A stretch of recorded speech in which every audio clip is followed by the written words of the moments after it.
안녕하세요. 독서연구소 고용선 작가입니다. 여러분 반갑습니다. 오늘은 바뀌죠? 야외입니다. 여기는 백령도고요. 저 처가댁입니다. 제가 백령도 처가댁 매년 오면 좋겠는데 매년 오지 못하는 이유가 있습니다. 여기 이제 최북단 섬인데 좀 날씨가 안 좋으면 배가 안 떠요. 그래서 오늘 배가 뜨지 않았고 일단 앞으로 언제 뜰지 모르는 상황 가운데 있습니다. 그래서 예전에도 제가 여기 백년도 왔었을 때 한 5일 동안 묶인 적이 있었어요. 예, 오늘도 오늘 들어가야 되는데 배가 안 떠가지고 여기 묶였는데 제발 내일은 뜨기를 바랍니다. 그래서 오늘 어쩔 수 없이 이렇게 야외에서 영상을 찍게 됐습니다. 오늘 여러분과 나눠볼 이야기의 주제는 우리가 이제 초집중 계속 하고 있죠. 읽기만 해도 여러분의 집중력을 올려주는 책 초집중 시간이고요. 오늘의 주제는 욕구에 대해서 한번 이야기를 해보도록 하겠습니다. 우리가 본짓, 그러니까 우리가 원하는 목표를 달성하기 위해서 하는 행동이 아니라 딴짓, 우리가 원하는 목표를 달성하지 못하게 하는 행동을 하게 만드는 그 욕구들을 우리가 어떻게 해석해야 될까? 만약에 우리가 그 욕구를 잘 다스릴 수만 있다면 우리가 더 딴 짓을 하지 않고 집중을 할 수가 있는 거잖아요. 그렇죠? 책에서는 이런 예시가 나옵니다. 도스토옙스키 위대한 소설가죠. 이런 얘기를 해요. 북극곰을 생각하지 마라. 그러면 그 빌어먹은 것이 1분마다 떠오를 것이다. 생각하지 마라고 하면 자꾸 그것이 떠오른다는 거죠. 욕구라고 하는 것은 좀 억누르고 없애고 이거를 통제를 하면 내가 집중할 수 있을 거라 생각이 드는데 이게 생각보다 쉽지 않다고 얘기를 하고 있는 것입니다. 이래서 이 도스토옙스키의 이 이야기가 사실인지에 대해서 데니얼 웨그너라는 사회심리학자가 연구를 하죠. 실험을 해봅니다. 그랬더니 정말로 도스토옙스키는 그냥 때려 맞춰서 얘기했을 텐데 실제로 북극곰을 생각하지 마 그러면은 1분마다 북극곰이 떠오른다고 합니다. 근데 그 후속 연구가 더 재밌어요. 그러면 북극곰을 생각해봐 라고 했더니 그 전에 북극곰을 생각하지 마 라는 실험을 했던 사람들이 뭐죠? 더 북극곰을 생각했다고 합니다. 다시 말해서 우리가 욕구라고 하는 거는 억누른다고 해결되는 것도 아니고 또 억눌렀을 때의 뭐죠? 부작용도 매우 심하다는 걸 우리가 알 수가 있습니다. 그러면 우리를 집중하지 못하고 딴 짓을 만들게 하는 이런 욕구들, 놀고 싶은 욕구, 영화나 드라마 보고 싶은 욕구, 스마트폰 유튜브 보고 싶은 욕구, 나가서 친구들 만나고 싶은 욕구. 그러니까 그것이 내 목표를 방해한다면 그 욕구들을 도대체 우리가 어떻게 해결할 수 있을까? 이 예시로는 그냥 억누른다가 되는 건 아닌 것 같은데. 그래서 저는 우리가 그런 욕구들을 해결할 수 있는 3가지 방법이 있다고 합니다. 그래서 여러분께서 그런 욕구 때문에 딴짓을 하고 있다면 이 3가지 방법을 잘 활용하면 좋지 않을까라는 생각이 듭니다.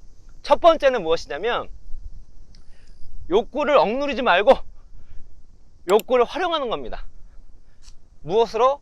보상으로 활용하는 거예요. 저는 이거를 자주 쓰는 편이고 최근에도 자주 씁니다. 제가 여러분께 고백했다시피 저의 거의 유일한 취미가 무엇이냐면 e스포츠를 보는 겁니다. 특히 이제 롤을 시청하는 건데 특히 요즘에 제가 응원하는 팀이 잘하고 있어서 너무나 좋아요. 근데 그거를 어떻게 활용하냐면 제가 한 9월 안에 끝내야 할 정말 중요한 장기 프로젝트가 하나 있는데 그게 너무나 지겨운 일이에요. 그게 이제 속칭 저희대로 얘기하면 고숙련 노가다 입니다. 그러니까 되게 고도의 직관적 능력이 필요한데 또 그 내용이 노가다예요. 그래서 이걸 하다 보면 저도 모르게 딴짓을 합니다. 정말 시간이 안 지나가요. 근데 이거는 중요하기 때문에 해야 되고 또 이건 다른 사람이 할 수가 없는 일이에요. 그럼 제가 그거를 어떻게 하냐면 이 e스포츠를 많이 활용합니다. 특별히 제가 응원하는 팀이 게임 했을 때 요즘에는 뭐 생방송을 보기 힘드니까 이제 녹화된 거를 이제 보는데 그냥 볼 수 있어요. 그렇죠? 근데 이 보고 싶은 것이 저의 어마어마한 욕망이잖아요. 그리고 제가 중요한 일을 할 때 그걸 보게 되면 어떻게 되죠? 예, 그 시간이 뺏기는 거니까. 근데 그 욕구를 어차피 내가 볼 거야. 너무 좋아하는 내 팀이 하고 있는 거니까. 그리고 제 인생이 너무 각박하게 살 수는 없잖아요. 어떻게 활용하냐? 정말 중요하고 지겨운 그 일을 분량을 정합니다. 이 분량을 정하면 너는 네가 응원하는 팀 게임을 한 판 볼 수 있어. 실제로 그렇게 합니다. 그래서 뭐 50개 정도 작업 분량 끝내고 딱 한 경기 보고, 보통 2경기에서 3경기 하거든요. 그 다음에 50개 정도 해결하고 또 한 경기 보고. 근데 실제로 여러분, 내가 그렇게 정말로 간절히 원하는 그 욕구가 있으면요, 그 지겨운 일을 할 수 있는 능력이 생깁니다. 그 보상으로. 그래서 여러분께서 한번 면밀히 관찰을 해보세요. 여러분을 딴짓을 만드는 그 욕구가 무엇인지를 바라보고, 그 욕구를 만약에 저처럼 보상으로 활용할 수 있으면 좋습니다. 그러니까 욕구를 막 피한다고 해결되는 건 아니에요. 억누른다 해결되는 것이 아닙니다. 그거를 활용할 수 있으면 활용할 줄 알아야 되는 거죠. 그래서 내가 정말 영화 보고 싶고 TV 보고 싶고 내가 정말 정말 좋아하는 게 있어. 그러면은 그거를 보상으로 놓고, 쇼핑 같은 거 하고 싶어. 그러면은 그걸 보상으로 놓는 거예요. 내가 이런 것들을 해내면 쇼핑을 가자. 아니 결제할 수 있어. 이렇게 하는 거죠. 해서 첫 번째, 욕구를 억누르려고 하지 말고 욕구를 보상으로 활용해서 너가 딴짓을 하지 말고 본짓을 하자, 집중을 하자 라는 것이 있고, 두 번째는 무엇이냐면, 이 욕구를, 그러니까 우리가 처음에 얘기했던 것처럼 내가 지금 드러나는 욕구가 아니라 그 본질적 욕구가 무엇인지를 바라보는 것입니다.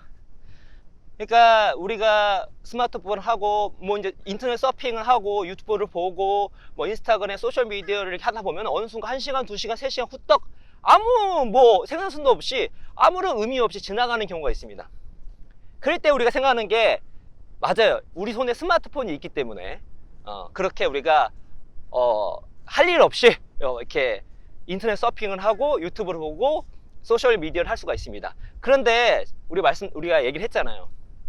정말 우리가 딴짓을 하게 하는, 우리가 본짓을 못하게 하는, 집중을 못하게 하는 근본적인 이유를 생각해 봐라.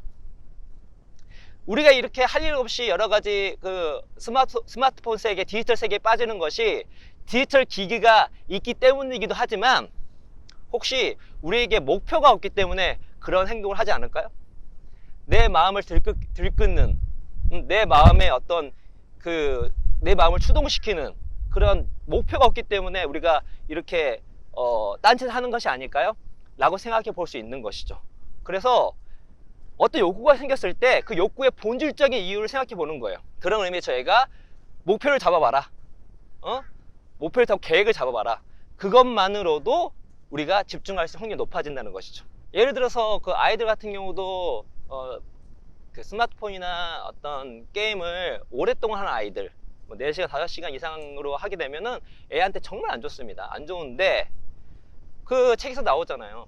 그럼 아이들이 그 스마트폰 때문이냐, 게임 때문이냐, 그러니까 그것 때문에 애들이 4시간, 5시간 할 수도 있지만 다른 문제 때문에 그걸 할 수도 있다는 것이죠. 그래서 아이들이 게임하고 싶은 욕구가 있었을 때 그 욕구가 정말 본질적 욕구인지를 따져봐야지만 문제 해결을 할 수가 있는 것입니다. 그 아이가 외롭기 때문에, 다른 상처가 있기 때문에, 혹은 뭐 다른 아픔이 있기 때문에, 다른 이유 때문에 그 스마트폰 게임에 빠질 수도 있다는 것이죠. 우리가 어떤 딴짓을 했을 때 순간적으로 보이는, 눈으로 보이는 그 욕구가 아니라 다른 본질적 이유 때문에, 욕구 때문에 딴짓을 할 수 있기 때문에 우리가 면밀하게 우리 욕구를 관찰할 필요가 있습니다. 그래서 본질적 욕구를 찾아보자. 그래서 그거를 해결하자. 세 번째는 무엇이냐면, 이제 마지막으로 욕구를 완전 차단하는 겁니다. 이것이 가장 이 셋 중에는 가장 낮은 단계이긴 하지만 그래도 아주 효과적인 방법이긴 하죠. 그래서 제가 늘 말씀드리는 환경 설정. 저희가 싱크온 독서 하는 이유가 무엇이냐면, 독서 모임 하는 이유가 독서라는 것이 어렵다. 독서 습관 들이는 것이 힘들다. 독서를 해야 되는데 다른 여러 가지 요소들 때문에 집중하지 못한다. 어떻게 할 수 있을까? 같이 모여서 하자. 모여서 같이 룰을 만들자. 같이 약속을 하자. 그래서 이 약속을 하게 되면 우리 대부분은 자기 스스로 약속을 지키지 못하지만 타인과의 약속을 잘 지키는 경향이기 때문에 우리가 조금씩 독서를 할 수 있고 서평을 쓸 수 있다. 그렇게 3개월, 6개월 지나다 보면 습관이 들게 돼서 이제는 독서와 글쓰기가 편하게 된다. 그래서 이런 환경 설정, 중요한 일을 할 때는 비행기 모드 하거나 아니면 핸드폰을 완전히 꺼둔다 등등.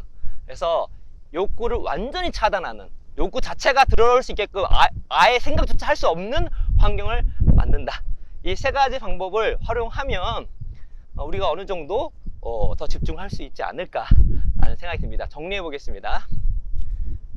우리가 집중하지 못하고 본짓을 하지 못하고 딴짓을 하게 하는 그 욕구들이 있습니다.